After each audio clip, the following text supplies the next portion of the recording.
Good day, ladies and gentlemen. I am General Lotz, and another Friday is upon us. Why am I streaming on Friday? Because on Saturday, I'm actually going to go out with other human beings. General Lotz has a social life? I guess hell has frozen over. And so today, we're going to be taking a look at BS F-Zero Deluxe. BS stands for Broadcast Satellite. Essentially, in the late 90s, Nintendo had this satellite system you could use to download, what was effectively primitive DLC onto your Super Nintendo in Japan. And so it was called Broadcast Satellite, or it was called Satellaview or something like that, some kind of Japanese thing. It's a very unfortunate abbreviation, but it's Broadcast Satellite, not bullshit, because what we get is a lot of good content for the classic racing game F-Zero. Now, of course, we're emulating this via RetroArch. F-Zero, of course, is a sadly obscure racing game now. Recently got a release called F-Zero 99 on the Switch, which I've not played. So this came out in 1990. This DLC came out in the late 90s. And what it gave you is a few new cars and a few new tracks. So we're going to play through most of the game. We're going to go ahead and start with the Blue Falcon, my favorite of the cars, just because it kind of looks like the Batmobile. Since this is a racing game, we should be able to get through all these. With the original game, all you had was Knight, Queen, and King. With the Broadcast Satellite, or Bullshit Satellite, you got two different leagues. They're pretty cool tracks. The original tracks were, of course, lost to time because this was some sort of broadcast satellite system. But there was apparently a VHS tape where somebody filmed themselves playing these tracks, you know, and so they basically Really, is the sound not going to work? Nope. Okay. Please wait, ladies and gentlemen. We have to switch the emulator. I prefer using BSNES, but I remember getting this error before, so let's actually go to SNES 9X Current.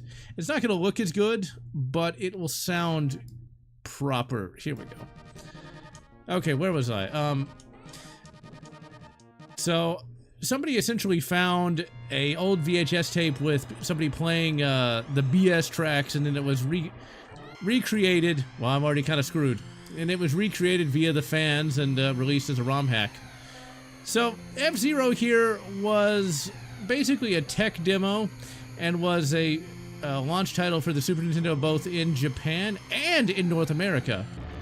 And yes, Silverwings, we did indeed have the Sega Channel, which I was aware of in the 90s, but never actually used because I was a Nintendo man back in those days.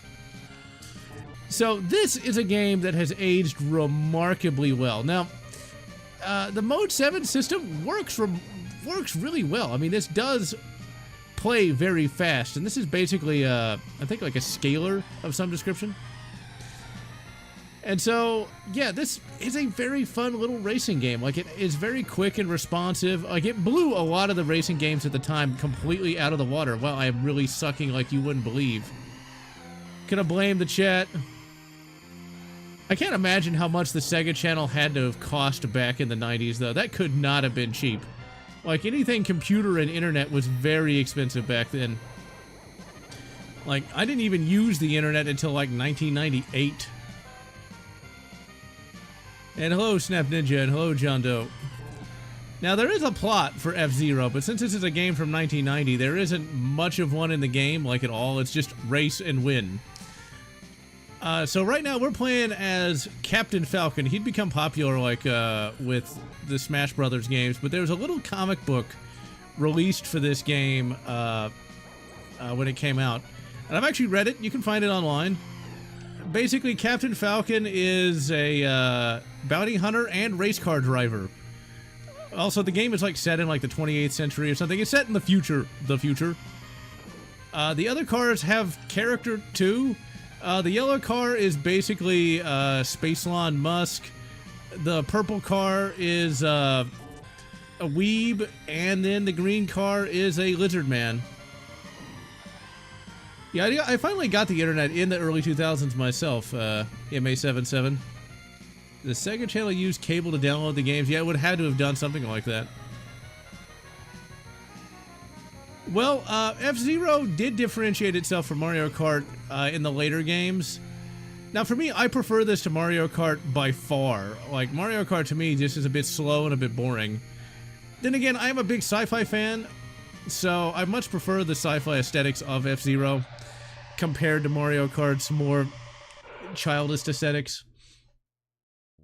But yeah, in the early 2000s, the internet really was the Wild West. Everything was more free back in those days, lads and lasses. Not everything was so horribly censored. But I kind of used the internet back then for pretty much the same things I use it today. I remember in 2005, and I mentioned this in the Revenge of the Sith retrospective I'm going to put up next month. In 2005, I used the internet to get a leaked version of the Revenge of the Sith script, which wasn't too bad. Revenge of the Sith, not a terrible movie. And it was kind of cool to know about what was going to happen before the movie came out. Oh my god. Dark Ages of DOS. It's I used DOS as a very, very young kid. But by about, like, I'd say 96 or 7, we'd moved on to Windows 95 and then later Windows 98. I remember my grandfather's compact Presario had like this opening ching, which is like this guitar ching ching sound, you know? Wow, am I gonna get in trouble for that? Is that gonna be the Rossicisms? It was hilarious. Now you can't really customize things all that much, especially with Windows 11. I just hope Microsoft never gets so greedy that they finally make it to where you have to have a Microsoft account just to have Windows. If that's the case, I will find a way around it. There's always ways around it, ladies and gentlemen. You just have to be creative. Nudge, nudge, hint, hint. So, looking at the thumbnails from the various slop merchants, apparently Paramount Plus has been editing TOS, Star Trek The Original Series. I have no idea if it's true, because I really have no desire to click on a Doomcock video, since so much of his stuff turned out to be, well, fake. And I don't have Paramount Plus, but it doesn't really matter if Paramount Plus is doing that, because you can watch unedited Star Trek The Original Series on, I think, Pluto, if I'm not mistaken. On Pluto, on a Roku for free, so it's like, who cares? Oh, that little yellow bastard. Wait, am I gonna get in trouble for that? Still have Windows 7. Not bad. Windows 7 was pretty good. I remember Windows 10 was supposed to be like the last Windows ever. You were just gonna like get it upgraded each year. And then they got Windows 11. And I've used a little bit of Windows 11, and I can tell you I am not fond of it. It is very much... It very much tries to copy Chrome to a certain extent. I don't like it. I don't like it. When I finally have to update, I'm gonna download something that will return it to a more sensible layout, kind of like what I did with Windows 10. Oh my. Well, I can see why they do that, Silver Wings, because, well, it's modern day YouTube. That reminds me, I saw a video just a couple days ago from 2002 where Jack Black was still, you know, a human being and not just a walking parody of himself, where he was parodying the then new Spider-Man. And I can't repeat what actually happens in there because I'll get shit canned by YouTube. But basically the joke is he makes a progressively more, shall we say, suggestive Spider-Man costume until he finally makes the actual Spider-Man costume, and it's just something enough. And that was on national TV in 2002, and now that would get him canceled. It's just so sad that such a thing is the current state of affairs. But, yeah, the fans will provide, even if media will not. Although, evidently, media is still putting out stuff that people like. Apparently, the Minecraft movie has done remarkably well. I gotta tell you, I got into Minecraft before it was cool, and so I'm kind of dubious about this whole Minecraft movie. I can tell you this, though. Jack Black is looking pretty, worn out. I'm just saying, like, he needs to go on a diet fast. Because he's only in his 50s, and he looks kind of like he's on his last legs. It's one of those things, like, do not let your body collapse like that. It's like, yeesh. And see, Silverwings, you're playing like the modern day Minecraft with like villagers and shit. Like, for me, when I started Minecraft back in 2010, there was none of that. We barely had the mobs. And so, you know, seeing stuff like, apparently the meme is like chicken joust. It's like, when I played it for the longest time, like, I don't think there were even chickens in the game. So yeah, and hello Neji. Today was pretty alright. It was just another day. Yeah, chicken jockey, like that was not a thing. Like, I just used Minecraft to build shit. The biggest thing I built in Minecraft was a aircraft carrier to scale. That was pretty awesome. I can't imagine how many days that took me to build. It's one of those things like, I look back at that like, wow, I had time to do things that were completely frivolous. Although I gotta tell you, my favorite of those crafting games is still gonna be Terraria. It had an actual plot, and I felt like the building was a little bit more fun than Minecraft. I guess that's what the Asylum's gonna make. It's gonna be Asylum presents Terraria.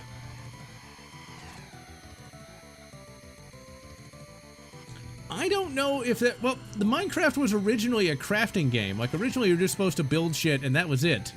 The end was like, whenever you finished building something. I got out of the game when they started having, like, you know, a plot. As far as I know, the end of the game today is where you fight, like, the Ender Dragon. Which I bet they kind of cribbed that from Terraria, but you fight, like, the Ender Dragon. I think, like, you have to build, like, a nether portal. A nether portal is this thing that sends you to, like, this hell dimension. That existed in old Minecraft, too, but, like, it was just kind of there. So, I don't know, the movie itself looks pretty cringeworthy, as the cool kids might say. Okay, this map is a real bitch. Because you got wind that you gotta fight against, and I think this is also a map where, oh, you bastard, you green fucking bastard. And since I am a bloody nerd, I know that green bastard is, from the planet we're on. We're on the Deathwind planet. So it's supposed to be this real hardcore motherfucker. Well, you know what? Still gonna pass you, you bastard. The gyro feature on the Steam Deck? I have not. I just never really got into that. And this is true, John Doe. They really kind of hated on Garrett Wang back in the day on Star Trek Voyager. They never promoted him past ensign. So yeah, F-Zero is a pretty fun little racing game. This is kind of the odd man out for the series, though, because we're gonna go ahead and save, because pretty much the entire series had you racing against more than 3 opponents, and it generally only has 3 laps instead of 5. Now this game gets pretty tough as you go through it. But to me, this is still really impressive for 1990. Like, things actually look like things in this game. And the controls are actually remarkably good. They're very quick and responsive. And you gotta learn how to control your bloody car. Because if you don't, you'll get kamikazed by that bastard over there. Like, you have to learn how to drift, otherwise this game is completely unbeatable. Now, you won't actually get to the credits in this game unless you play it on, like, master difficulty, and you basically have to be more nerd than man, twisted and evil. I am just getting my ass kicked here. I think we should still be able to at least get rank 2, hopefully. But yeah, I never really tried the gyro feature on the Steam Deck. I actually got a Steam Deck video coming next week where I list off a bunch of games I recommend playing, of which this game is on there. Because like, this is a very good pick up and play kind of game. The rest of the series is alright too, but oh crap. Okay, we're gonna pass him, and we're gonna save, just in case. It's like, this game requires a lot of concentration, of which I don't have at the moment. Yeah, we got him anyway. Just wait till we get to the later levels. It gets rough. Mixed with ender pearls, which the ender... Okay, see that... all that shit that you have to do to get to the Ender Dragon, none of that existed back when I played the game. It wasn't even really a game. Now, Terraria did that, where you had to do a bunch of different things, and then you would fight, like, Cthulhu. Landmines? Who puts landmines on a racetrack? Because Terraria had all that stuff, where you would fight Cthulhu, the Wall of Flesh, all kinds of stuff like that. For me, Terraria was the better of the two games, but sadly, Terraria never got, like, bazillions of dollars. I didn't know Minecraft would blow up as big as it did. It just seemed like a regular game, but not only did it make Notch, the developer, extraordinarily wealthy, but it also made a lot of YouTubers extraordinarily wealthy as well. Oh, crap. Come on, go, go, go! Oh, we can do it, we can do it. Later games would have the boost be tied directly to your health. Well, the only way... Well, I guess the only way you'd beat Minecraft is if you looked up how to beat it on YouTube. Because like I said, Minecraft is really just supposed to be a crafting game. You're just supposed to build shit. You're not really playing it for... God damn it. Gameplay. I am so dead. Okay, you know what? Fuck it. Reload the save. Just gonna reload the save. And this is just beginner on the lowest track, on the lowest difficulty tracks. It gets rough. There's actually one part of this game where I had to look up how to actually finish it because you have to jump a ramp, and the game does not tell you that you need to hold down on the D-pad. If you don't, you won't get enough air and you'll crash every bloody time. But I spent a lot of hours in Minecraft. Not only did I build a aircraft carrier, I built an entire mass transit system to get from one construction to another. There we go. Didn't hit a landmine this time. Oh crap, you fucking yellow bastard. I won't reload the save. Because I haven't taken that much damage. You gotta catch the green guy. And we're not even to the king level yet. Exactly, just like the bus that couldn't slow down. Alright, don't hit the landmine. And I hit every goddamn landmine in the country. Okay, let's try this again. I'm gonna blame the chat. Huh. Use the button for a joystick to activate it. Huh. I will have to try that. Maybe make a follow-up to my current... Oh, you bastard! You bastard! Like I said, it's not an easy game. There might only be 4 racers, but these guys are good. Get out of my way, weeb. And he's totally a weeb, by the way. The purple guy is such a weeb. Attempted a Mines of Moria build in Minecraft. Wow, that would take a long bloody time. Oh my. It's like Speed 2, only on a bus instead of a boat. I have still not watched Speed 2, and I really have no desire to. I can't imagine how bad that must be. It's one of those things where I'm sure Sandra Bullock took a paycheck and the executives thought like, well, if Speed 1 made a lot of money, if we put it on a boat... Speed is one of those one and done kind of ideas, like, you can't really do more with it. Arguably, Die Hard is a one and done idea. The fact that Die Hard 3 is as good as it is nothing short of a miracle. It's like, there's not much expansion for Speed. It's like, really? Is Keanu gonna be stuck on a boat, on a bus, on a plane, on a train? Speed 4. Snakes on a train. Yep, gonna be streaming today, Cyrus, because I'm heading out to where the humans are. The humans! Apartment the size of a mountain. Damn. Yeah, they're building way too many bloody apartment blocks these days. They're demolishing perfectly good trees. And all the apartment blocks these days look like goddamn prisons almost. One wonders why! Go, go, go, go, go!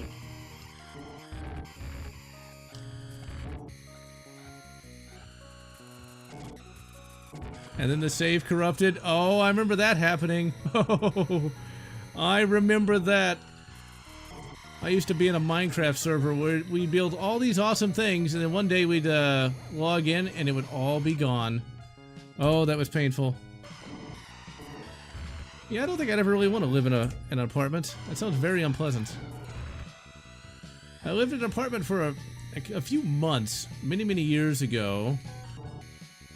And yeah, those paper-thin walls, not fun.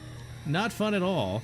When you hear, like, your neighbors screaming at each other every goddamn day. Ugh. I do not know anything about American Tactical. Really, a lot of the ARs are all going to be more or less identical, because if they're not, they'll go out of business. Because, like, when Palmetto State Armory can make ARs for cheap, if your AR costs more than a PSA and it's not good, you are screwed. Oh, crap, fuck. Fuck my life. Like I said, this game can get really difficult. You see, this is not so much a racing game as it is a player versus environment kind of game. Because you got these other cars on the track that are actively trying to, you know, get you killed. Ugh, apartments. Screaming in anger and happy fun times in the bedroom. Gross. There's nothing worse than hearing people going at it. I mean, let's face facts. Because, like, usually they're not exactly highly paid adult actresses. Goddamn you, Space Elon Musk. Damn it. Aha, there we go.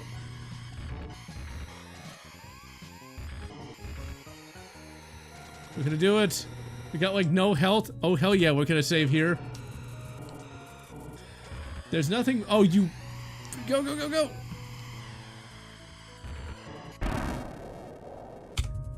Okay, I'll admit that made me jump a bit. Because, like, that explosion is really good. So I do have this game in real life, but I never owned it in the 90s. I think I'm gonna have to let Space Elon Musk win. Ah, well. Apartments in Hawaii are infested with roaches. Nasty. Dun, dun, dun, dun, dun. This is a very good soundtrack. Evidently, the instruction manual says to, like, listen to the game on a stereo. Stereo sound! Oh my god! The Wipeout series is superior. You take that back. Okay, let's just skip all the way through this. Because it takes forever to get back to the main menu screen. There we go. Alright. So now we're going to go to the Queen, but we're going to take one of the new cars. I have no idea who Blue Thunder is supposed to be. Hydro Thunder! So this will recycle some of the tracks, but just make them slightly harder. So, like, we go to Mute City a lot in this game. There's Mute City 4, and Mute City will become a staple of the series. Every game will have it, every game will start with it. Now, the last, like, real F-Zero game came out, I think, in, like, 2006, and it was for the Game Boy Advance. Nobody liked it, for some reason, even though it's pretty good. And then it pretty much died until F-Zero 99, which is more of a vehicular combat game than a actual racing game. Let's go get some sweet, sweet energies. But yeah, lads and lasses, the fans are providing a lot of good Star Wars content. Recently started rereading, or not rereading, but actually reading in general, Hand of Thrawn 45. I swear, it's gotta be like Timothy Zahn in disguise, because I'd almost say it's too good to be a fanfic. Basically, Hand of Thrawn 45 has like dozens of actual completed books that continue the EU, the Star Wars EU.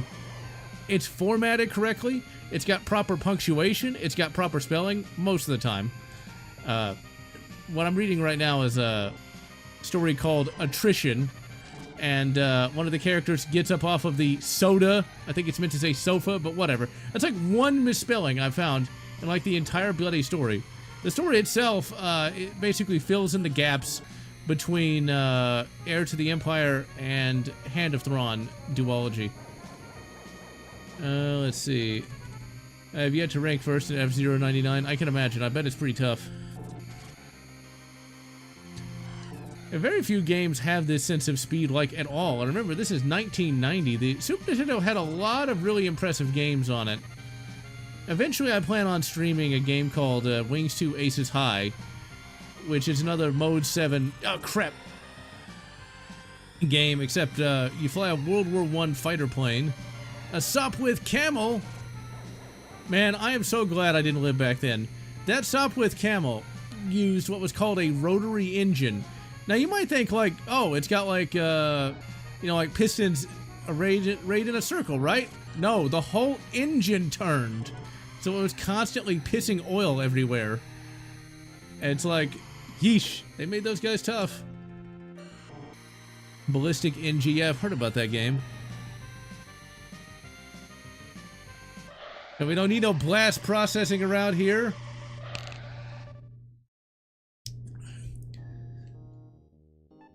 But this is still my favorite. F-Zero GX for the GameCube was pretty good, but they just kind of overcomplicated it with too many bloody racers.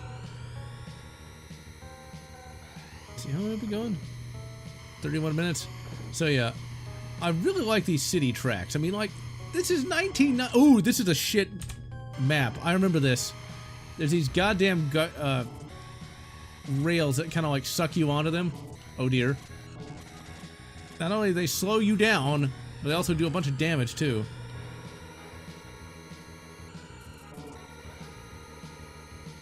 Yeah, Wings 2 is a definitely a game worth playing on a emulator because it's tough. Like, you can die super fast. I mean, I guess it's kind of true to life. And when you have to do the bombing missions, oh my god, you got like seconds to actually drop the bomb in the right place. But the strafing missions are the worst. It's like, hit this tiny truck that you can barely see. AK spitting Dorito of Doom. Yep. Oh, the Star Fox games are alright. I never got into Star Fox because I'm not a furry. I mean, yeah, because I'm not a furry. I had the first one when it came out and thought it was perfectly okay. I played the second one on the N64 and thought it was also okay. But they never really did anything for me to be... No, don't give up! Really, game? I'm gonna blame the chat again. We can do it, we can do it! And those things just get worse in the King Cup.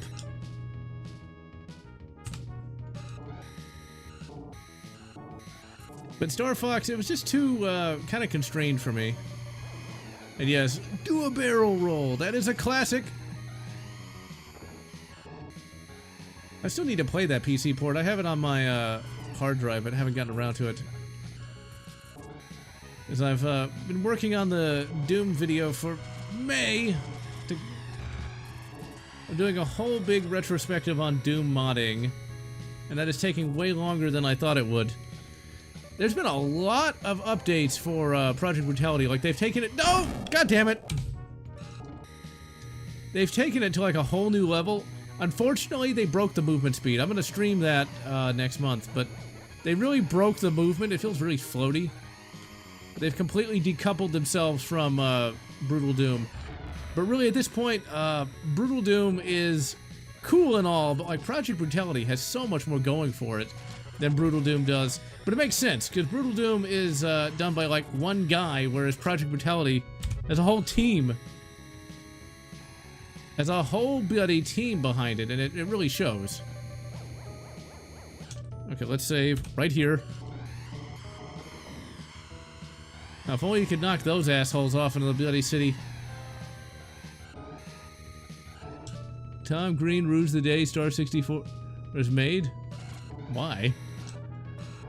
Yeah, I've got Star Fox 2, and I played that a long time ago. And once again, I thought it was perfectly okay. I just never really did it for me. I might try it again and maybe I'll be in a better mood to enjoy it. Ugh, bronies.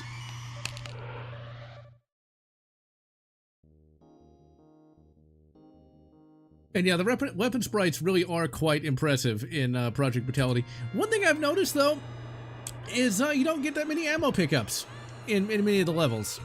Especially in a lot of the mod maps. Although, ironically, Quake 2 gives you a shit ton of ammo. I mean, actually, I don't think that's ironic. As you would expect, Quake 2 gives you a shitload of ammo. The Quake 2 WAD does, at least. But yeah, that floaty movement, really bad. But I like the fact that now the flashlight doesn't lag the game out, and we get a visor in-game. I really like the updated version of GZ Doom, though. The latest version, you can now change whatever track you... change the music track, which is really good. Because there's a mod I recommend trying to hunt down. I'm not sure if it got taken down or not. Called the Doom Mixtape, where it's got all of the Mick Gordon tracks, and a few of the Andrew Hallschultz. It has some Dusk music, and so you can just switch to whatever track you want. Finally. His show constantly has people calling him asked to do a barrel roll. I haven't thought about Tom Green in like 20 years. I assume he retired. Because his comedy was kind of pedestrian. I think it culminated in like one movie that they constantly ran commercials for that did not impress 12-year-old General Lotz, of that I can tell you. See, like, the early 2000s comedy did not really, I didn't really like it. Like Jackass and such. I know people love Jackass, but I can't really get into, well, I guess jackasses acting like jackasses. It just annoys me more than anything else.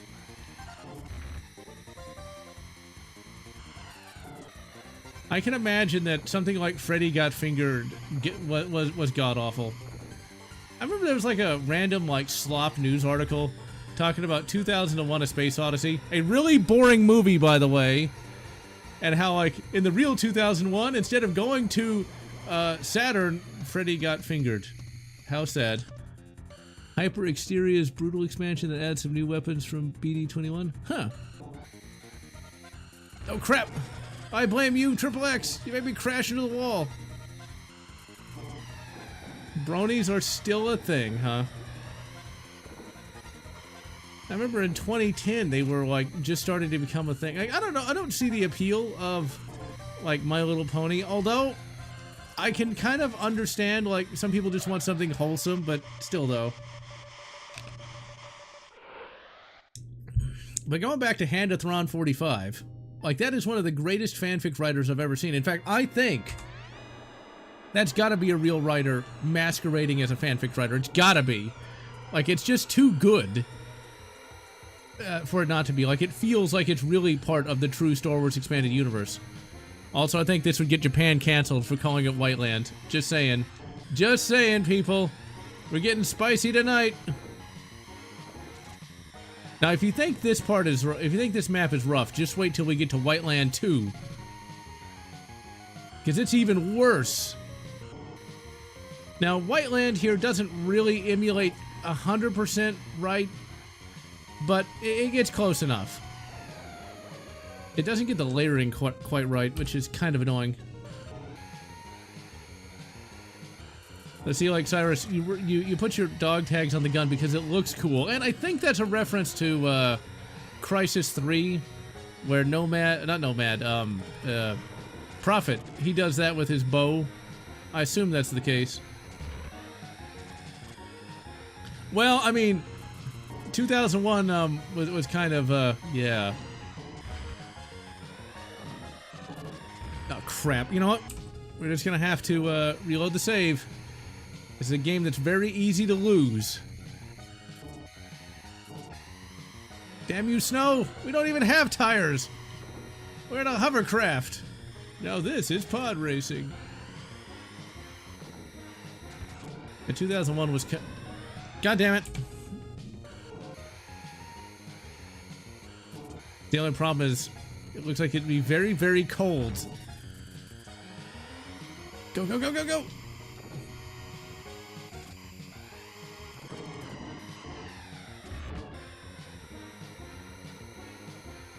Okay, let's save. This is probably one of the more annoying tracks. The Brony fandom was dead. The show's over. I assume the show was still going on. It's like on season 1 million. It's like My Little Pony, the later years. Why can't I put you out to pasture, Rainbow Sprite or whatever the fuck? I don't even know the names of the fucking ponies. I know one's like Applejack or something. I never could really appreciate that. But I can tell you though, it's really funny when you know somebody who's like this kind of a badass, but they love My Little Pony. It's such a weird thing. Very strange. And yes, 2001 did indeed have a certain event. Can you call them Neo-Bronies? Ugh. Saccharine crap. Where you have somebody who's like really cynical. Like super cynical.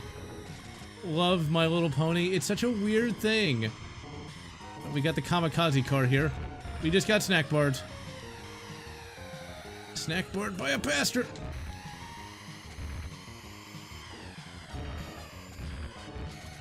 I am so screwed. And Whiteland 2 is even worse. Okay, let's save. I think I should be able to catch up with this asshole.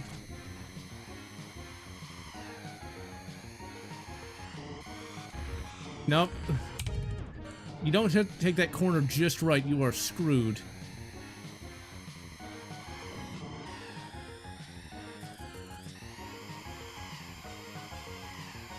There we go. I don't know how much money this game goes for today, but I remember getting this from a half-price bookstore around 2009 for, I think, maybe $10 whole. Back when retro gaming was still pretty cheap. My concern, though, is, as time goes on, are all those old cartridges going to start, you know, going out? I'm not even cynical, Snap Ninja. I am not cynical. Especially compared to some of the people I've known over the years. Used to be a brony, but left it for anime and FPSs. Well, that's good. Okay, here we are in Whiteland 2, though this will make you cynical. Oh yes, it will. Especially if you don't know to do the trick. Now, because like for me, I like happy stuff. Like from the 90s, you know? Not this early 2000s, or not, no, early 2000s was still pretty good. But not this 2020s cynical crap like Invincible, or Invincible's not as bad as like The Boys. Now there was at one point, you know, where I was like being Mr. Emo, where I was pretty cynical, and I read Avatar Press. Now if you don't know to hold down on the D-pad or the joystick, I'm using a joystick. I'm very heretical today. You just crash. And the game does not tell you how to do that. If I had a horse, John Moses Brony. Oh my god. Let's see. Yeah. Most things are kind of samey. Unfortunately, just because they're all kind of trying to... All these various media companies are trying to recreate the success of something else. I'm so screwed again. Okay, I think we're gonna have to reload the save. Yep. Because I'm already too far behind. Go! Gonna save right over there. Everybody's trying to recreate the success of either Game of Thrones or Breaking Bad. That's why you'll notice that a lot of the stuff has those like quiet, dramatic moments where somebody talks, you know, really menacingly, and then they've all got that extreme ultra violence with all the blood, the gore, and all the rest. It's just what it is. There's a show from the 90s I recommend checking out. It's on YouTube. I'm sure that like nobody really cares about making money off of it anymore, called Monster Force. Go! Where it's basically a show designed to sell toys. And I know this because I have some of the toys. But it's basically where this super team of monster hunters are trying to take down Dracula. It actually gets kind of hardcore. Like, they actually fucking vaporize monsters. It's awesome. Which reminds me of... God damn it. Fucking Whiteland. I'm sounding like a Berkeleyite now, aren't I? $20 for a cartridge? That's not bad. Mixtape with Mick Gordon mix tracks. Well, I'm gonna mention that in the Doom mod video I'm putting out next month. But yeah, Doom mixtape, it's fucking awesome. Glad you could find it, Doom lover.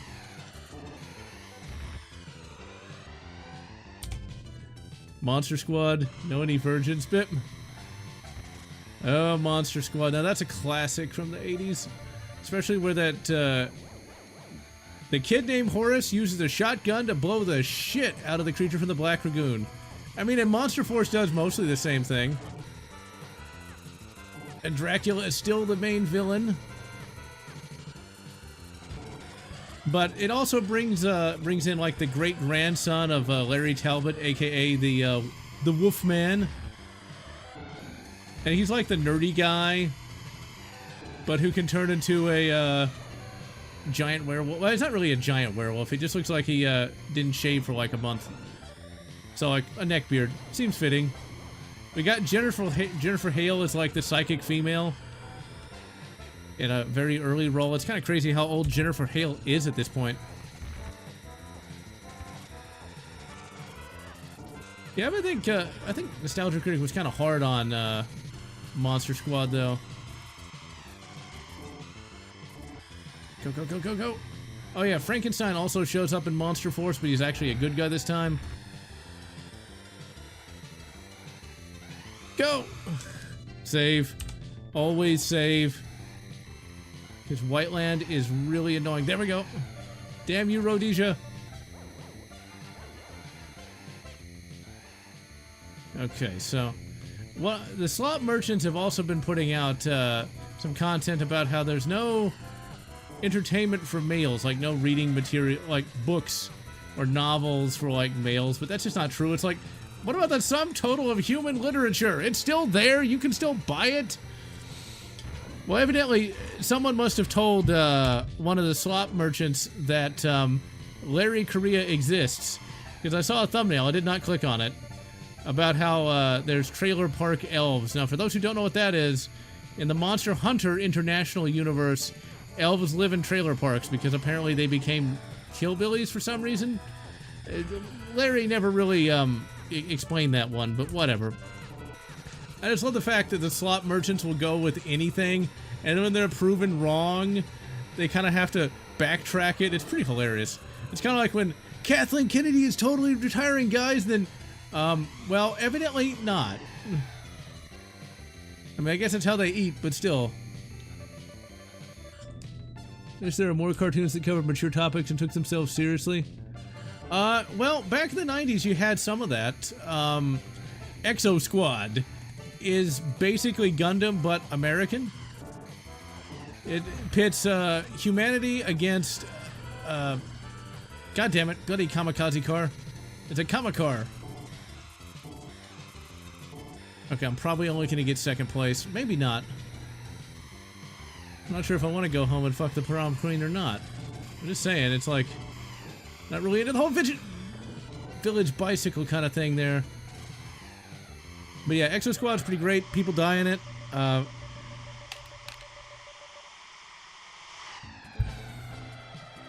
Let's see. Sabaton released 50 seconds worth of teaser for their upcoming sequel. The subject matter is either going to be Ukraine or Gaza, probably one or the other. More shows like Spawn. Yeah, Spawn's pretty good. And be careful out there, Triple X Medic. People don't know how to drive these days. Alright, let's just skip through all this. Alright, so. What we want to do... no, I don't want to do a race. Go away, game. There we go. See how I've been going? Okay, good. We still got plenty of time. Let's go ahead and keep using the Blue Thunder.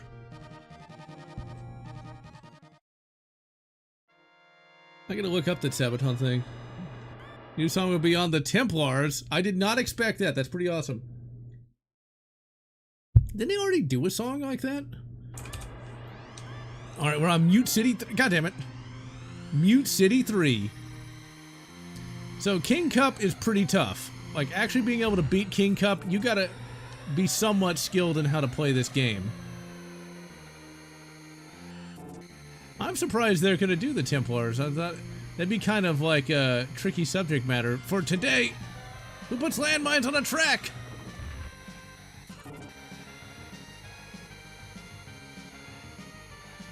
And I'm doing pretty good, Darth Chihiko.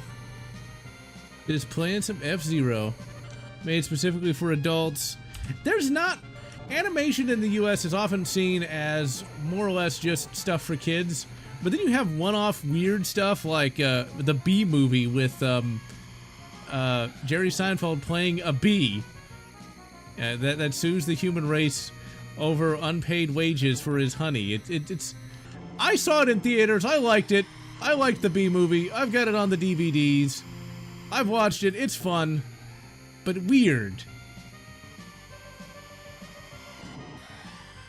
I'm going to be going to the local roller skating rink because I find that during the day, attractive females tend to congregate there. And so I'm thinking at night they should also be there. And so either A, I talk to somebody, or B, I will just skate. Either way, it's a win-win for me. Because I'm not what you'd call a bar kind of guy. That's not really something I go for, but skating? Hell yeah. The Bee Movie was weird. That's a movie that could only come out when it did. Yeah, they got some arcade machines there, but they're nothing special. They got air hockey. They got a Jurassic Park arcade game, but it's the modern one. That's not bad, but the seat doesn't move. Man, that 90s arcade, Jurassic Park arcade, that was fucking awesome. I remember playing that in the, at the Chuck E. Cheese. Like, it really did move you around. But skating is like my favorite hobby now. I mean, shooting is still a very close second. How do you use roller skates without losing control of your feet and falling? Well, you just have to practice a lot. Your balance will, once you learn how to keep your balance, which you can only really find with practice, it just kind of becomes second nature. Roller blading is harder than roller skating because it's, well, inline. Seinfeld dressed up as a bee. Okay, that'd be pretty hilarious. So yeah, hopefully we get good skating and attractive females. We'll just have to find out. But yeah, it was actually my grandfather, surprise, surprise, who taught me how to skate. The man was 60 years old and wanted to learn how to skate, and did, and then taught me how to do it. And so as a youth, I really got into it. Then I kind of got out of it for a long time, but a couple months ago, I decided to, oh, you bastard, give it a try. And it's really a lot of fun. Just under $10 in quarters. That's not bad, but that is a hard-ass game. Sega wanted all of your monies. That makes sense. That couldn't have been cheap. Could not have been cheap to make a game like that back in '93. Okay, let's save. Still got to catch up with that bloody bastard up there. And thankfully the skating rink I go to plays legitimately good music, even if it isn't music that I would normally like. It's not just the generic rap over and over again. They actually played the Bye Bye Bye song from Deadpool and Wolverine. It's like, it's Deadpool! I mean, that's not a bad song, especially for a modern song. I thought it would... Most modern crap has all that auto-tune in it. Yep, he was the greatest. I mean, who at 60 would try to learn how to skate? But he did. Although, he didn't really keep up with that quite as much as I did, though. But then again, I was like 12. God damn it. That fucking green asshole. Yeah, I remember as a kid going to a marching band skate night. And that was pretty fun. Because the band people weren't nearly as bad as most of the children's at the school. They were slightly higher quality people. Crap, no! Gramps got into gaming, I think, in his early 50s. The first games he really got into were like Wolfenstein and Doom, which he would then show me. I was playing Doom at like age 3. No, not Doom. Doom hadn't come out yet, because yes, I'm old. Wolfenstein 3D at like age 3. Oh crap, I am so screwed. Nope, we got it. Oh, you green bastard. I'm really hurt, but we made it. Because we're almost to the finish line. Go, go, go, go, go, go. Haha.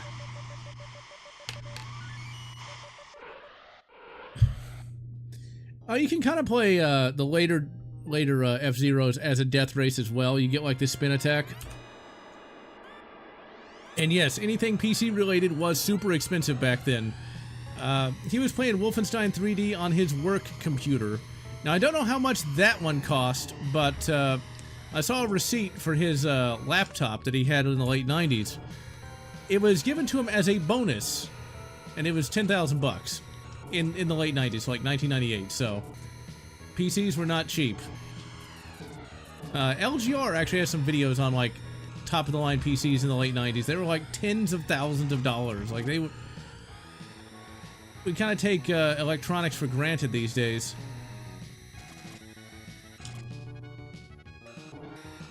Exactly. Yeah, Space Marine 2 does have long loading times. I need to actually update my processor so I can actually play Space Marine 2. Because for whatever reason, it won't work.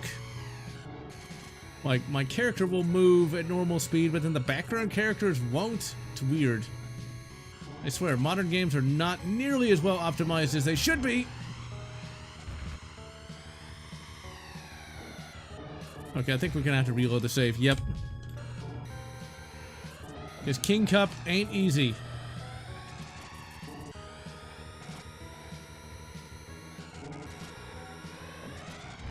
Yeah, you wanted to play Quake 2 back in the 90s, you had to pay. That's why consoles were so great back then. It's like, you'd pay a couple $100s for a console, and you could run whatever you wanted on there. Well, you'd be able to run the game. So, like, playing Quake 2 on a console would have been much more cost-effective than trying to play it on a PC at the time. But even games on a console, like a Super Nintendo... Crap. Like on a Super Nintendo, would be very expensive. Like Donkey Kong Country in 1994 was 80 bucks. And yes, I got to play Donkey Kong Country in 94. It was a very, very good Christmas that year, I can tell you that. Although I never beat it back in the 90s. Crap.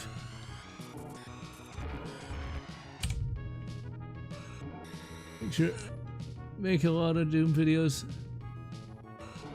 Well, Doom videos, well, gets the views, and it's a game that I like, so...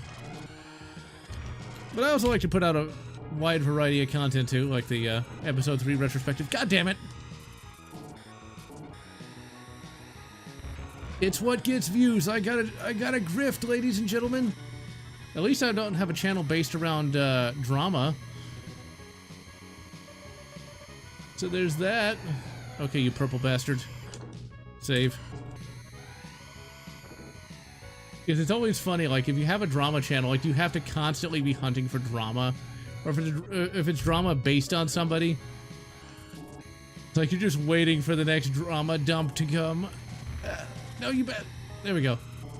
Like I said, those bloody, rails are rough. Oh my, I'm getting railed.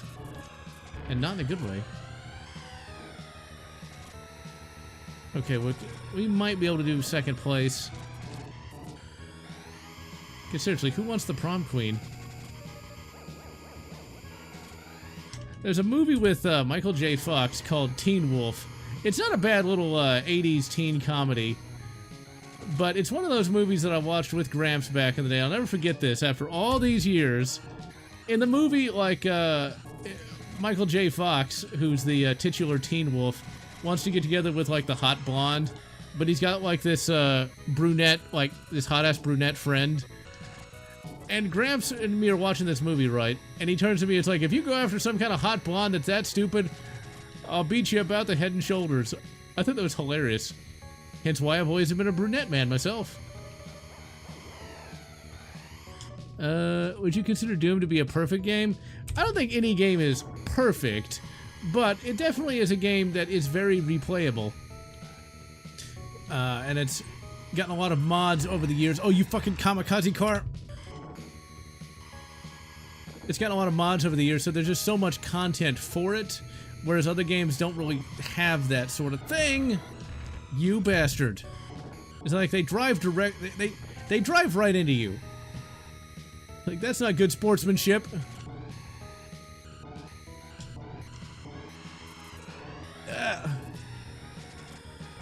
Yep, I'm gonna get blown up no matter what. I said I wanted to blow up, it wasn't like that.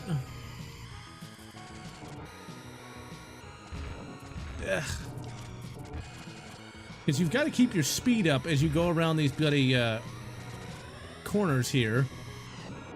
Yep, we're so screwed. Just might as well just reload. Huh, couldn't run on the SNES, eh? Very strange. I'd recommend cleaning the contacts, as that usually is what will make it work. I remember when I got my Sega Genesis Model 1, none of the games I got would run on it until I just used some alcohol and cleaned the contacts. I mean, those games are getting old. Damn. Like I said, King Cup, not easy. They expect you to know what you're doing in this. Go! No, you bastard! Alright, we can do it. But one thing I don't really get is why do people subscribe to streaming services? With the advent of, like, the Roku, why would you pay for any of that? I mean, moving away from media preservation, the Roku stuff is free with commercials, so you get pretty much all the shows you could ever really want. All the Star Treks are on the Roku. For free! Like, all of them. All the good ones, at least. So, like, what? And Stargate as well? I don't think Stargate Atlantis is on Roku, but SG-1 is, and Atlantis, well, not bad. It's not that great. But recently I discovered on the Roku, Relic Hunter's on there. Relic Hunter's a obscure... It's basically Lara Croft, but with... basically Lara Croft with Tia Carrere as Lara Croft, essentially. That is a show that can never be made today because it has a female in it that can sometimes be sexy. Oh yes, a little bit of TNA here and there. I gotta tell you though, Tia Carrere, she was pretty hot back in the 90s. I imagine she's aged pretty well. Roku is a streaming box that you can get for like 30 bucks off of like Amazon. You bastard, you green asshole! Build engine games are okay, but yeah, the movement feels a lot more floaty than Doom to a major extent. This doesn't feel quite as meaty. And I much prefer Doom to Duke Nukem 3D. I mean, yeah, I love Duke Nukem 3D well enough, and I've played a lot of it, but like Doom is something that just tickles me in a different way. I've seen Lex. That is a weird-ass show. I remember I used to watch that late at night on like the Sci-Fi Channel. A very strange thing. And yes, an actual female with a real vagina and everything.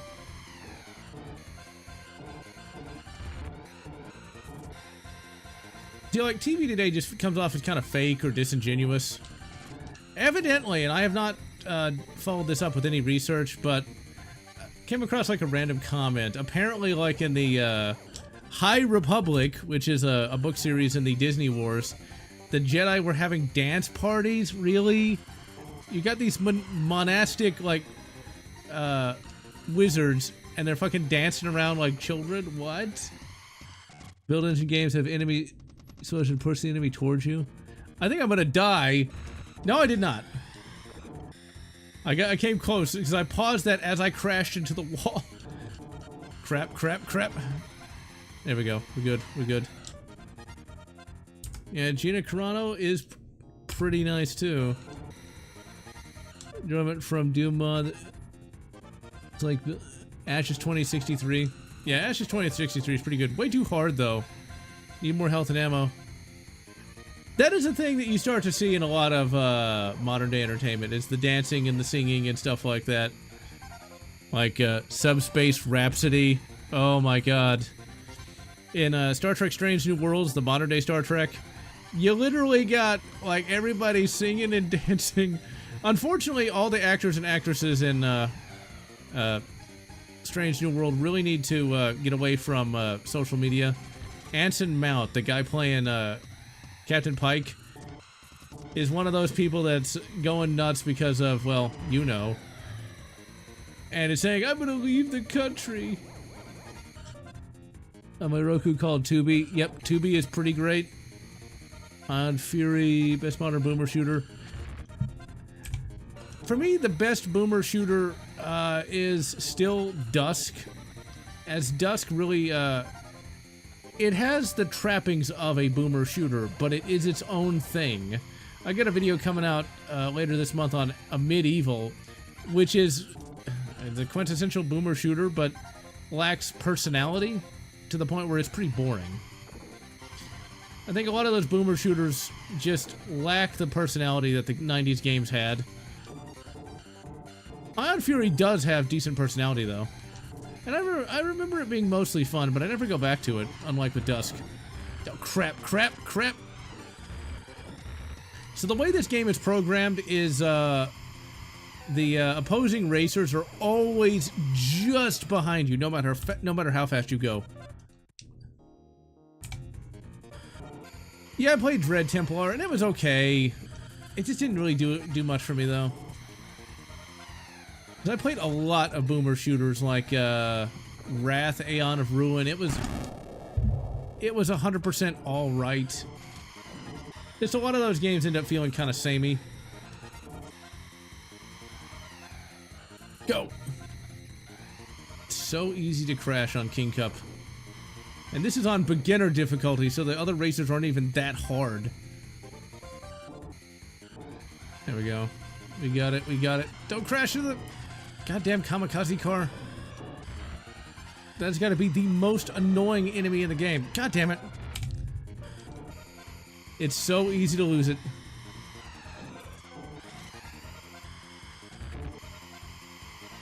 Yeah, there we go.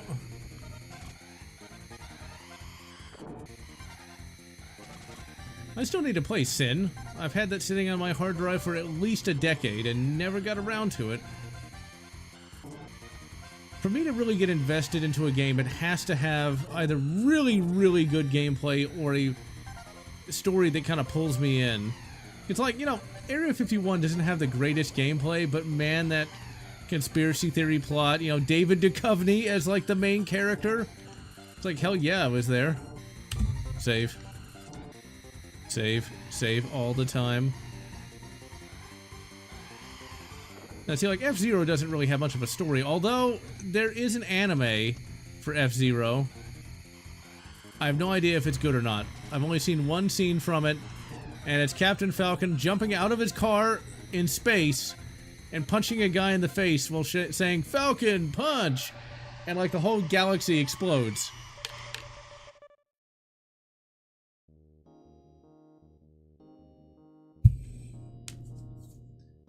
Sin is fun but needs some tweaks. I'm sure there's probably mods for Sin that make it play better. I'd be very surprised if there wasn't. I think there was also like a Sin anime, which is kind of strange. Like an anime for everything. But Captain Falcon is mostly well known for his appearances in Super Smash Brothers, which I have not played in at least a decade. I'm not a big fighting game guy, unfortunately. Because you have to have another human to play it with. Don't ever let it be said that females do not like games. That's a common thing that was said when I was growing up. Totally not true. Source port card Dominatrix, huh? Okay, I'll have to look that up if I ever get around to that game.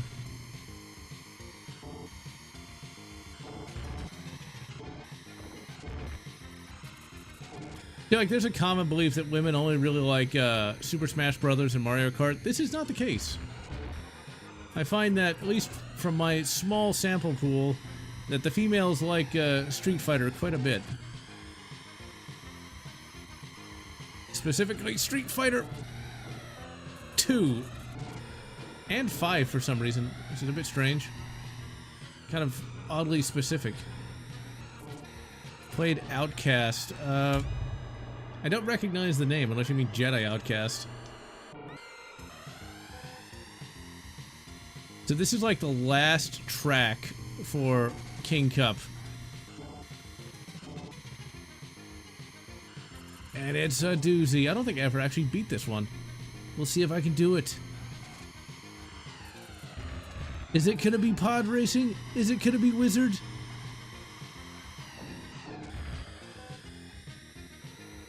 And one of those latter-day EU stories.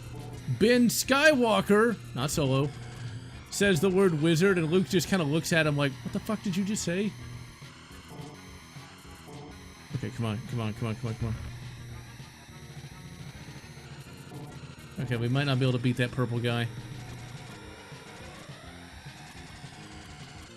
Like I said, King is rough. We are now rank 4, might as well just restart. 1990 film Hardware. Do not recognize. Oh, I do know what that is. I think it's kind of a Judge Dredd sort of thing. Outcast and Jedi Academy have VR mods now. One day I will try VR again. I've seen some developments on making VR headsets smaller. And once they get them to like the size of like oversized glasses, maybe I'll try it. See, as somebody with really shit eyesight, I can't even really use VR unless I have like contacts in or something. And that's really inconvenient. Like, I'm talking super inconvenient. It's like, let's see, I can look at a screen or I can put contacts in and then put this thing on my face. Guess what I'm probably gonna do? So those of you with good eyesight, enjoy it!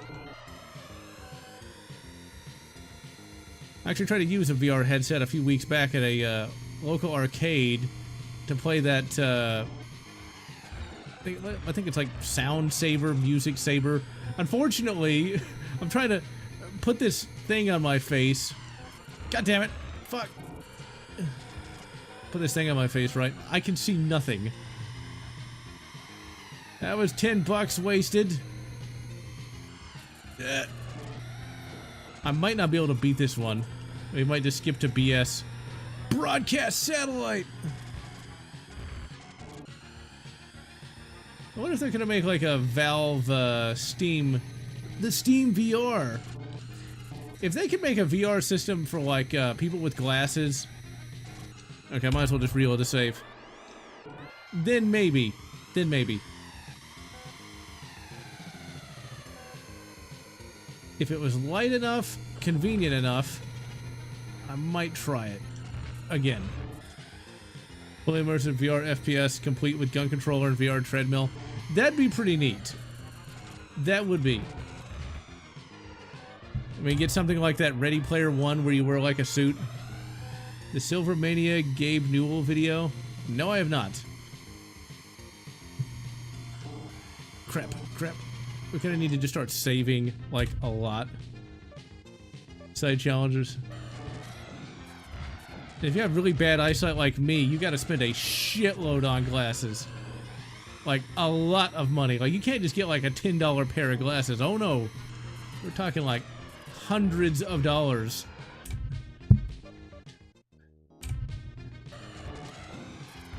Okay, so we gotta, like, actually pay attention. No, god damn it. Gotta actually pay attention here. It's like the last this is legitimately the last level of base F-Zero. What time is it? Okay, we're good. We got plenty of time. Funny enough, Silver Wings, my eyesight is so bad, LASIK would do absolutely nothing because I asked about that. And it's like, yeah, your eyesight's too bad for that. It's like, fuck! There is a procedure I can get, but it costs $12,000. So, out of pocket. Insurance does not cover it. Or like where my eye is cut open. Oh yeah. Oh dear. And they insert like some kind of a contact into it and then like seal it up. It's like, yeah, that does not instill with confidence. So, one day, Mode 7 is a form of sprite scaling to kind of provide a sort of pseudo pseudo 3D. There we go. Pseudo CD? I don't know. This is a really tough map. Full eye transplants? Maybe. I don't know if I'd want that either. I kind of would like somebody to like regenerate my eyes to where they actually work. I mean, that could happen. Like some kind of stem cell research or something. Okay, I don't know if we're gonna be able to catch that guy. Nope, he's gonna knock me right into that. Like an asshole. A lot of vision improvement surgery is considered elective. Yep. This is true. And I'm still not sure I really want my eye cut open, like, at all. I don't know about that. I don't know about that. That just... Okay, save. It does not instill with confidence. I don't want to use up all my energy trying to beat this one track, so we're gonna try it a little bit more, but then we might just, you know, move on to the broadcast satellite tracks. Yeah, fuck it. Let's just do broadcast satellite. God, that track is rough. I had to get rid of cataracts. I mean, like, that does make sense.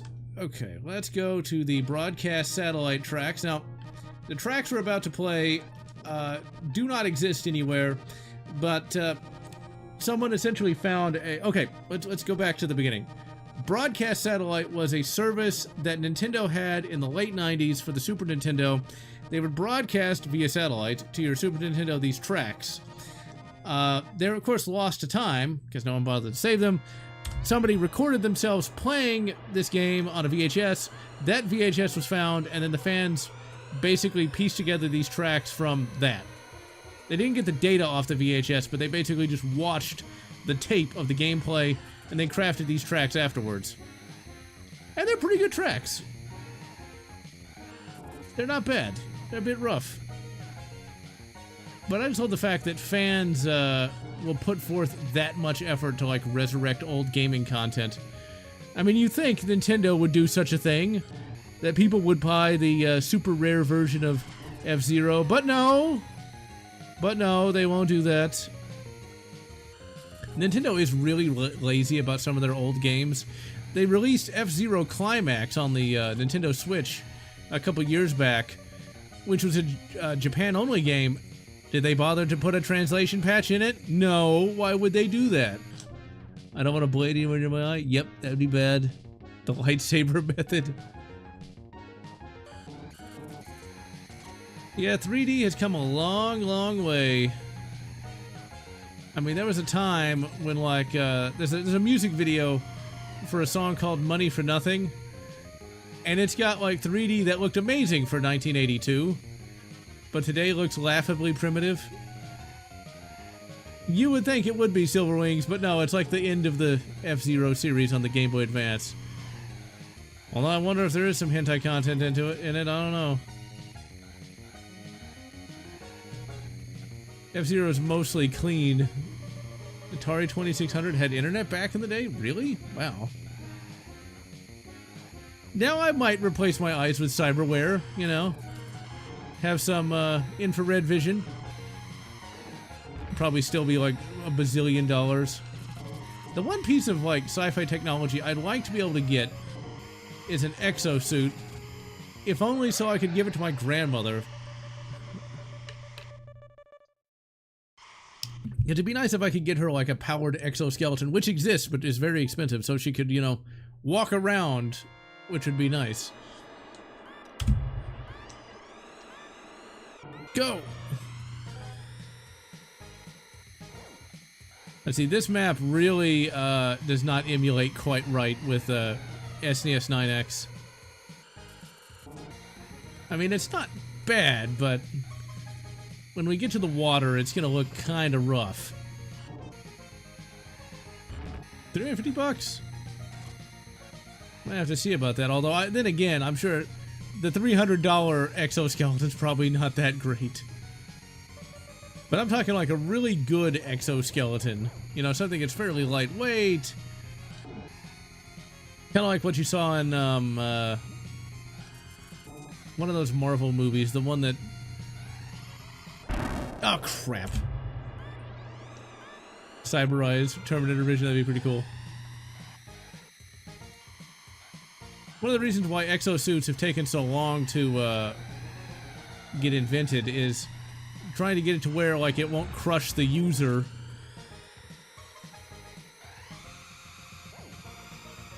You gotta hold down on the D-pad, otherwise you go and crash and burn. Here's hoping I don't crash and burn tomorrow. Yeah, see, that does not emulate right at all. That water.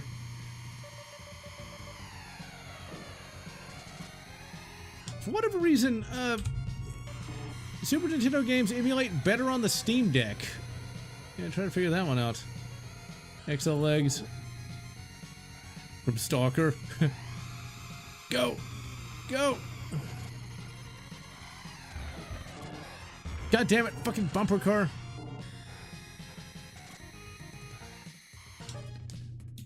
Kind of see where the notebooks, considering the amount of women openly reading those romance. Yeah, but romance books have been around for a long time, you know, and there's a lot of books you can read that are for, well, used to be, like, there were books for both males and females would often read books that males would read, you know, like Star Wars. Like, the classic EU was read by both male and female. The female heartthrob, the main heartthrob character for the females back in the good old days was Anakin Solo, which was Han Solo's like third kid. In the EU, he was a teenager and was basically a combination between Han Solo and Luke, and all the chicks loved him. And he was actually Anakin Solo is actually like my second favorite character in. Oh, you green bastard. In all of Star Wars. Second only to his father, Han the Man. Unfortunately, Lucas decided to kill off Anakin Solo because he didn't want to confuse people with Anakin Skywalker for whatever reason. Super Metroid is a game that I can never really find my way through, so I don't know if I'd ever actually play it on stream because I'd have to pay attention too much. Never can really find the super bombs that you gotta find to progress. And that's with me paying attention to it. Space Marines, they can die of old age, but it's very rare. Like, in canon, they normally don't. I think it was only, like, one story where they got, like, rapidly aged that they did.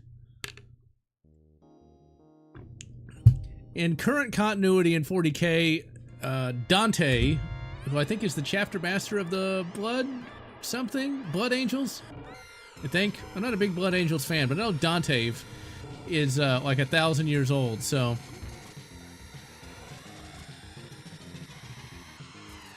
Go! Okay, might as well just reload the save. Metroid Prime, I own Metroid Prime 1, but I never could find my way through that either. I gave it the good college try, but I never could figure out where I needed to go. Okay, at least that green bastard got walled. Gonna be atop the fourth wall. Or purple bastards burn!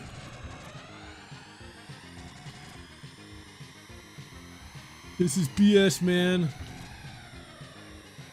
Okay, we go. Well, one day I might stream Metroid Prime, as it's not quite as difficult, but man, I never found my way through that game either. I do own it legit for the GameCube, because believe it or not, the GameCube used to cost about $20 back around the late early 2000s, because everybody had a Wii, which could also play GameCube games, so I got me a GameCube cheap. Okay, there we go. We're good. Save. Oh my. Yeah, poor Linkara. He kind of got outed as a weirdo that likes green M&Ms way too much. I use Parallel N64 for some games and Mupen 64 for others. It really just depends on the game. Mupen 64 Next is one I use a lot. Those N64 cores have gotten a lot better over the years. I'm also going to do a video on RetroArch, I think sometime in July. That's going to take forever. I don't like any of the that guy with the glasses channels. I actually tried to get on that guy with the glasses with book reviews, but unfortunately, I was not accepted. They didn't accept me, man. Crap. But yeah, I liked Doge Walker, and I was a big fan of the Spoony one. And I watched Nostalgia Chick a little bit before she became super woke. She was actually pretty entertaining. And Bennett the Sage talking about his animus and the video games.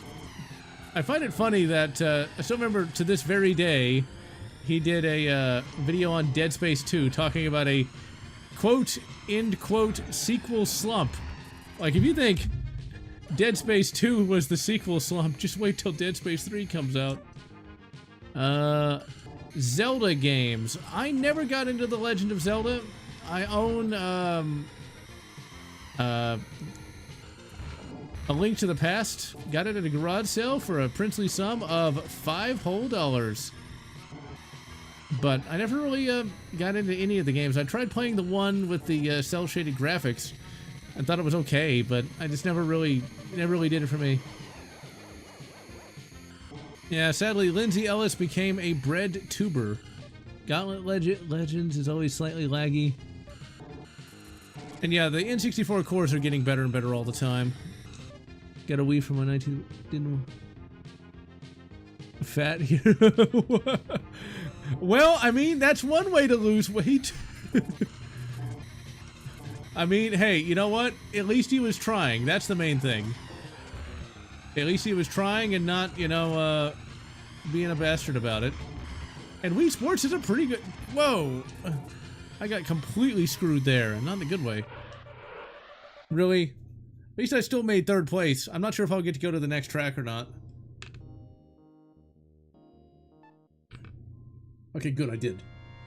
Run, Forrest 2, run! Ugh, okay. I mean, I'm not sure Wii Sports is gonna really work off too many calories, but hey, you know what? That's better than nothing. And I started my weight training program back at age 11. And I started going to the track also at the same time. Needless to say, those early couple of laps were pretty painful. Pretty painful indeed. I think that DuckStation is better for playing PS1 games. There's more control for graphics. Yeah, PCSX2 is pretty much the only PlayStation 2 emulator. I recommend using the standalone one and not the one that comes with RetroArch. The Keep. I've seen the movie, but I haven't read the book. In fact, I didn't even know there was a book about The Keep. The Keep is a random 80s movie. I think it's from the 80s. There's a movie I kind of came across one day randomly, I think like on TV Tropes. I remember nothing about what it was about. I just know I've seen it. I do remember that I put it on my grandfather's computer, and there's a sex scene in that movie, and I walked in to talk to him about something. He's like, yeah, you kind of came in here at a bad time. It's like, yeah, that's kind of awkward. Yeah, I love doing those book reviews, though. I originally wanted this YouTube channel to be based around doing book reviews, but I found the game reviews to get more traction than the book content, so I kind of focused on that. These days, I found a way to make book reviews a lot faster, so there's going to be a lot more. For next month, it's going to be Episode 3, Revenge of the Sith, which is a pretty good book and a pretty decent movie. one of the big videos I'm looking forward to doing is a whole thing on Hand of Thrawn 45.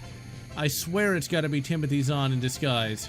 I swear it's got to be him, because it's all of Hand of Thrawn 45's fanfics are just too good to be some rando dude. Lost programming crews, aggressive gaming, and laughing at humanity. Well, I mean, that's one way to do it. That is one way to do it. I mean, there's kind of a lot to laugh about. If you ever go on Reddit, my god, these people are all nuts. And very, very easily... God damn it. Lead. Tangerine Dream did that? Wow. There are some book YouTubers, but I think it mainly is a TikTok thing. Book Talk or something. I don't really know too much about that, though.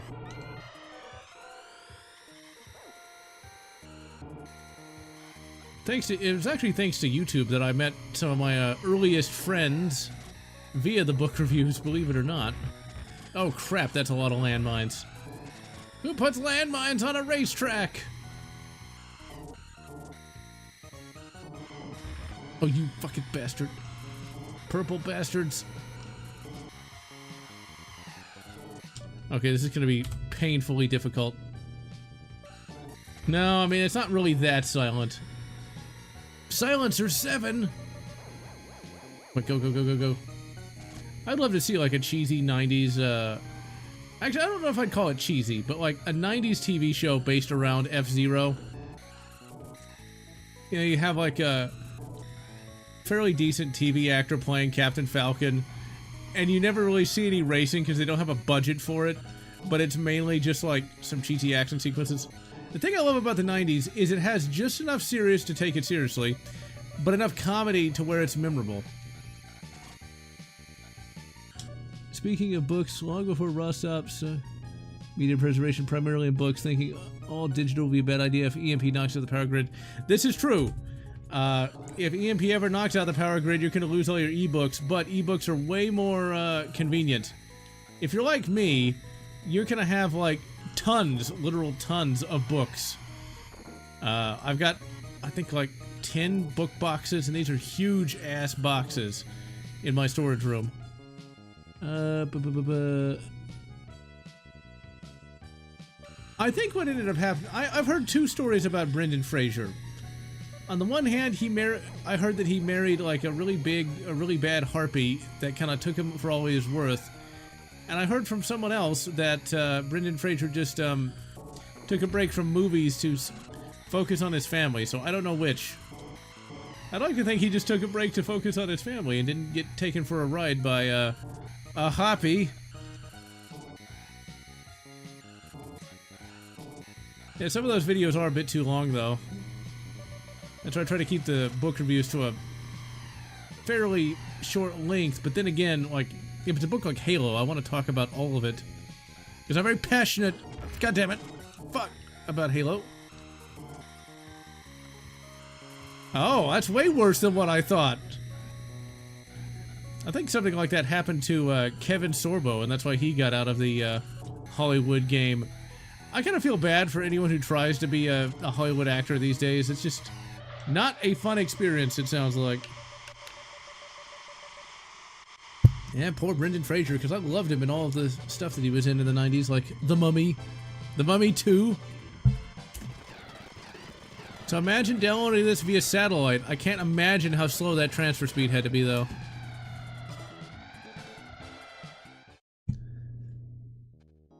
Like, we're getting like 1 megabyte per year. Alright, so now we're gonna go into Broadcast Satellite 2! Yes, Brendan Fraser is a guy. He basically was sort of a modern-day equivalent to, I don't think he's a modern-day equivalent to Harrison Ford. But he kind of played an Indiana Jones-ish kind of character. He's sort of like a comedic action actor, I guess you could say. Oh crap, I remember what... Yep.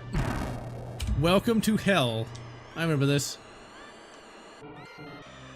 Yeah, that Me Too movement was kind of spotty. On the one hand, it did expose some bad people, but I think the bad people it ended up exposing were supposed to fall. And a lot of real assholes really got away with it. Go! Now, as far as I know, there were some BS, fucking bullshit, man, versions of Legend of Zelda. Now, I never played Legend of Zelda, but I remember seeing something about this, where, like, there was a remake of the original NES Legend of Zelda that was broadcast via satellite back in the 90s, although I don't know if any fans have recreated it or not. Save.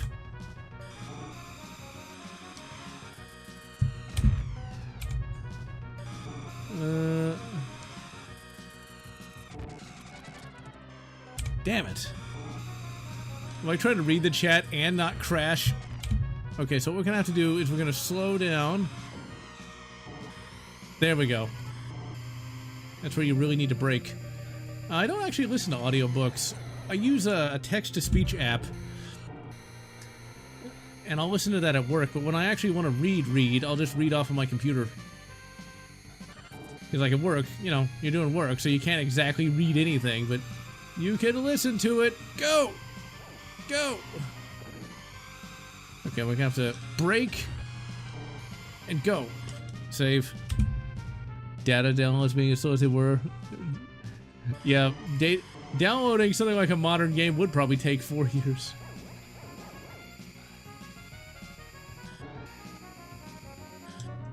YouTube general. Yeah, my attention span is pretty much the same as it's always been, John Doe. I mean, I can pay attention to things that I actually care about, but if I kind of I don't lose interest easily. But like if I'm in a hurry or something, I can kind of like skip crap.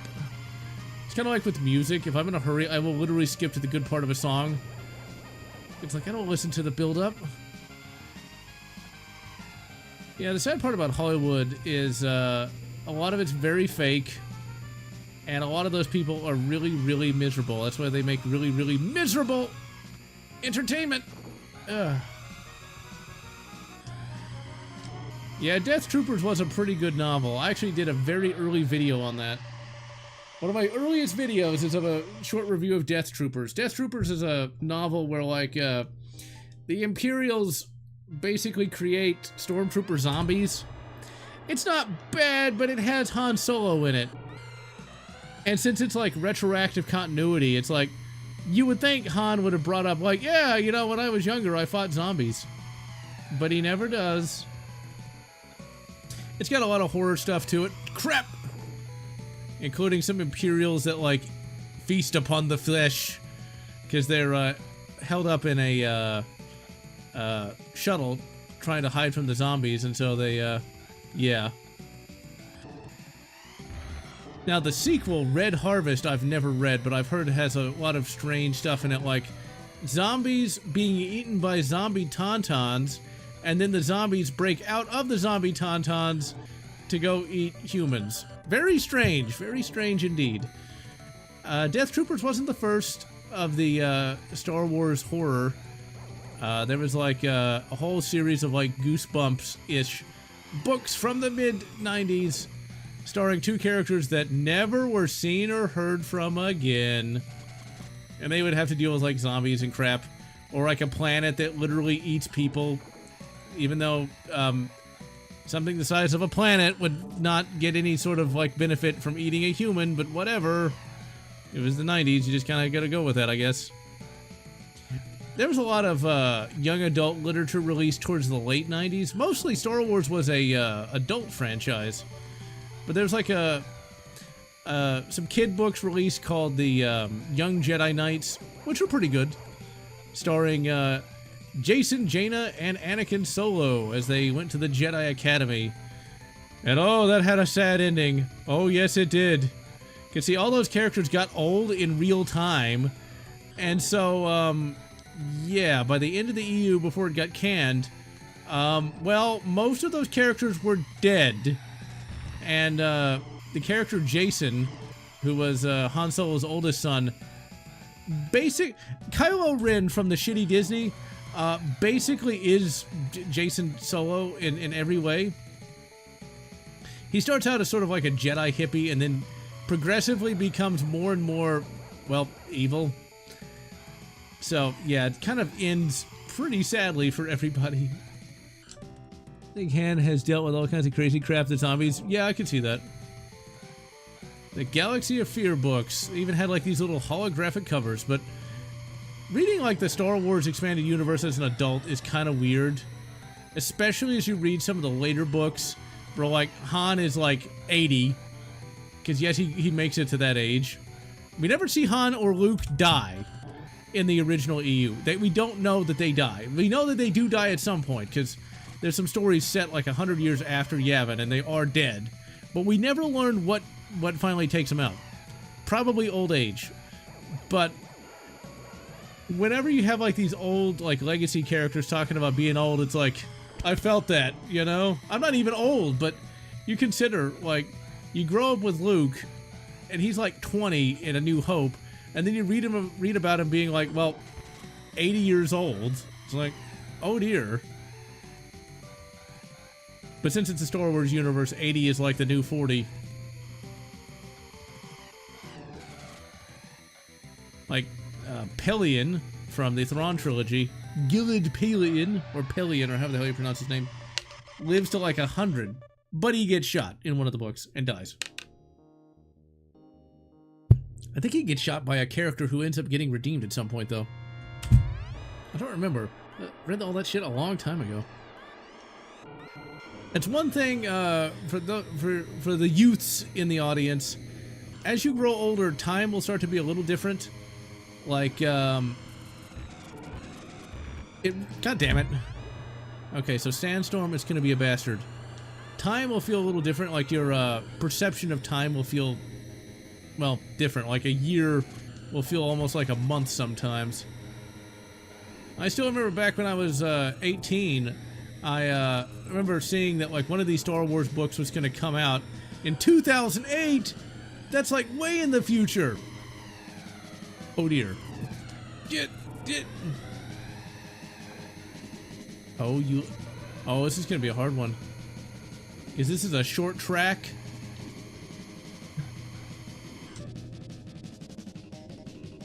The average lifespan of a human in Star Wars.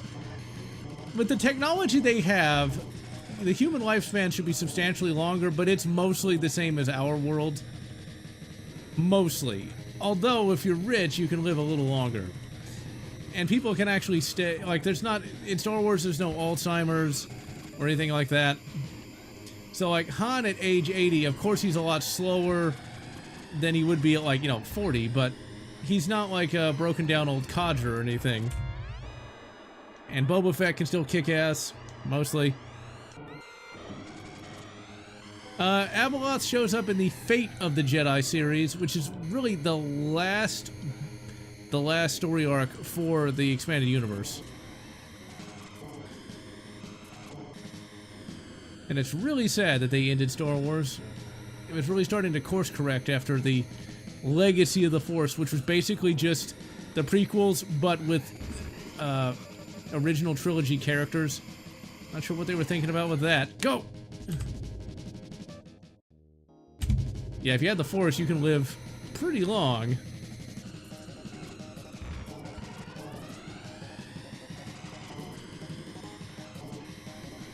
Go, go, go, go, go, go, go.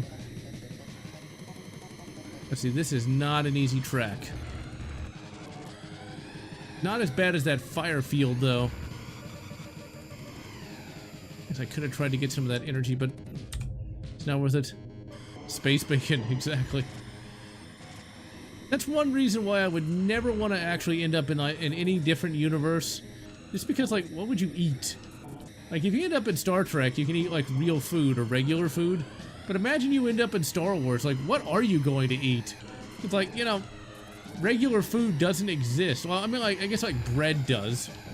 But, like, would space bread be as good as, like, regular bread? Like, what kind of meat exists in the Star Wars universe? Like Nerf steaks, but what if it tastes like shit? I guess you'd get used to it, but yeah, I just don't know. We do know that canonically soda does exist. Once again, what if it's nasty? God damn it. Ugh. Ugh. Ugh. Blue milk. Yeah, can you imagine that? Ugh. Ugh. Alright. It's like in the real world, even water can taste different depending on where you live. When I was living in Utah for a little while, like the water there tasted like shit. I'm talking like the bottled stuff. Like, I did not know that Ozarka was like only a Texas thing. They had like Arrowhead water and that shit was nasty. Tasted like I was drinking sludge. Go, go, go, go, go. Oh, I am so screwed. Come on, come on, give me a little bit of energy. Here, let's save. Earth is not like confirmed to exist in the Star Wars universe. There was gonna be a book that would like make Earth canonical, but in a different galaxy, but it never got released. You can find some sample chapters online, but as of today, Earth was never in the EU. And I can't imagine it's in Disney either. Anakin says Jedis. I did not know Anakin said Jedis. Yeah, Flint, Michigan. Flint, Michigan has water that actually is sludge. Come on, go, go, go. No. Well, I made second place, so that's good enough. So, like, Star Wars, the EU basically became Ooh, this is new. Metal's Fort. Basically became decanonized in 2008 with the release of Star Wars: The Clone Wars. It was kind of still canon, but Clone Wars, the 3D animated series, completely retconned, like, everything. Like, everything got decanonized. They completely redid the Clone Wars in a way that was pretty annoying. Like, Ahsoka does not show up until 2008, and there's no place to fit her in at all. Like, at all. Because, like, if you read Revenge of the Sith, it's like, where would she fit in and how? And, you know, the biochips, I really recommend reading the book. If you think the biochips are necessary, read the book and you'll see that they're not. I just remind you, like, look at the NPCs today going nuts about people that they just heard of like 3 days ago. I never really took the long time ago in a galaxy far, far away seriously.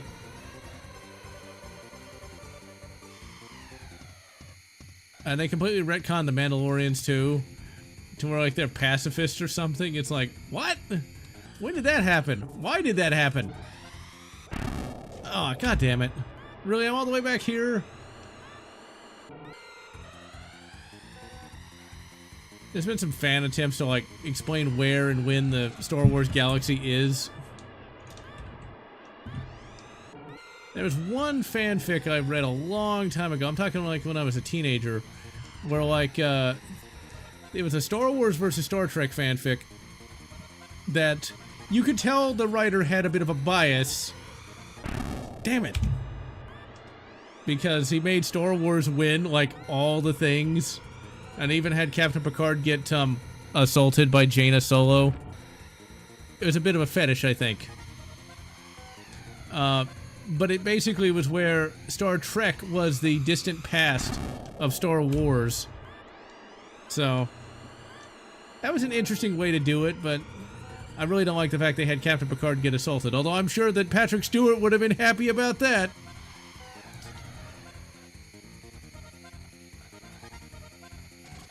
I will give the writer of that fanfic one piece of praise, though. He did kind of predict one of the Solo kids going evil before it actually happened in continuity. The clone troopers did not hate the Jedi, though. That's the thing. They didn't know the Jedi. Some actually liked the Jedi and did not actually shoot any, but most of them either didn't know it or were pissed off about the Jedi getting all the glory. The 501st knew from the beginning that they were going to take down the Jedi in the first place. So I'm going to do a stream of Battlefront 2's campaign. It's like they didn't so much hate the Jedi, but they were going to follow their orders anyway. In fact, some felt ashamed that they were going to shoot that sexy blue Twi'lek woman, whatever the fuck her name was. Oh, I can't remember what her name is now. Ayla Secura, that's her name. They hoped it was quick. So yeah, the clone troops didn't really hate the Jedi. Not too much, at least. Although the 501st was pretty pissed off that they got all the glory. But that's the 501st. Which actually started out as a fan cosplay group. And they God damn it, you bastard! Yep, wasn't gonna make it. Those bloody kamikaze cars. Like, that is not sporting. Okay, we're gonna save again.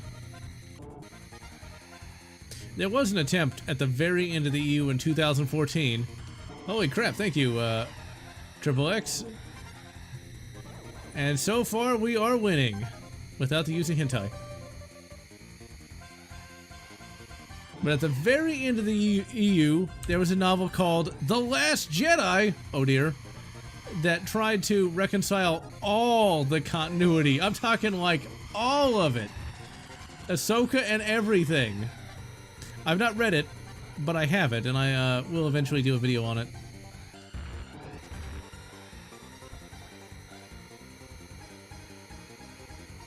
Changed so much that had little control over it. Huh.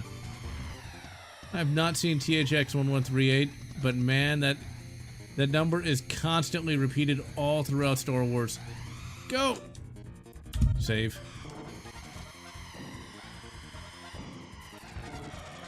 Damn it! Like, you gotta be fast. Like Sanic! Go, go, go. This is not too bad of a track. Not as bad as that bloody Fire Emblem nonsense. Boom.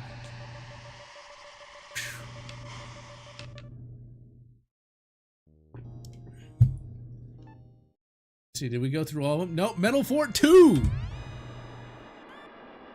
Turn signals. Turn signals? We don't have a car fancy enough for turn signals. And yes, at one point I did have a car that did not have functioning turn signals. Weirdly enough, I was never actually gotten a wreck because of that.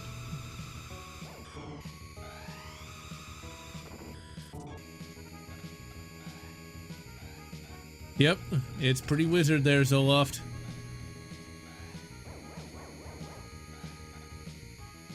Do we got flying cars around here? Oh yeah, that reminds me. I want to complain about this. So, Reddit is a cesspool of the woke mind virus. So apparently, Back to the Future is the Resuscitism's Beck. Because that one scene where Marty is playing guitar, that's apparently, and I'm quoting here, whitewashing Chuck Berry. It's like, really? Come on, people. These people have so little lives. They can't let fucking Marty McFly play Johnny Be Good. I just had to complain about that, because my god, these people are getting dumber all the time. THX 1138 seems a little, pretentious. Very film bro-y to me. Oh, you bastard! That! I'm gonna get out of this car and shoot him.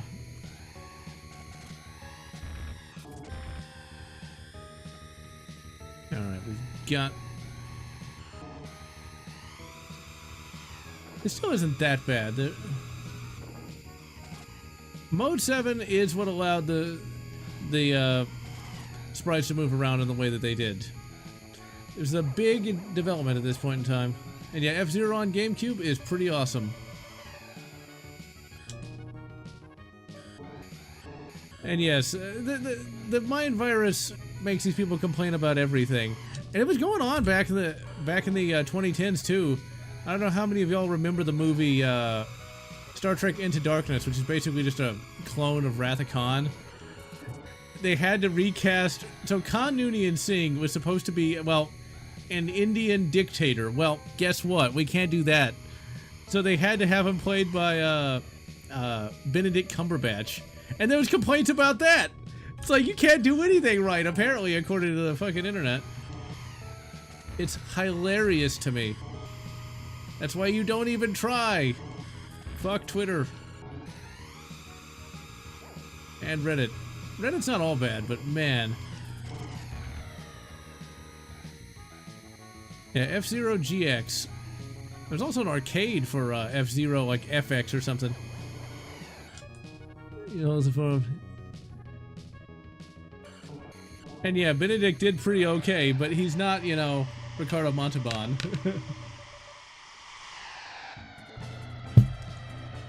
Oh, dearie me. Well, I guess that's all of F-Zero.